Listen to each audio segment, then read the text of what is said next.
Ano ang karapatan mo na ihian ako? Ha? Ha? Pumunta ka pa dyan sa dibdib ko para umihi? Ha? Mag-usap tayo.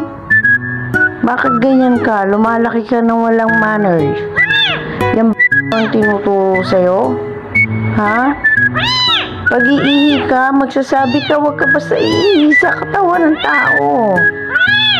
Oo. Laki-laki ng mata mo na dati para ka inchik.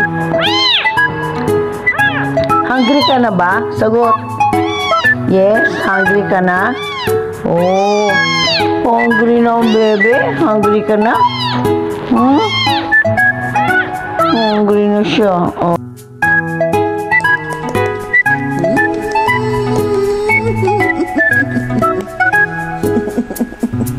Happy ka na?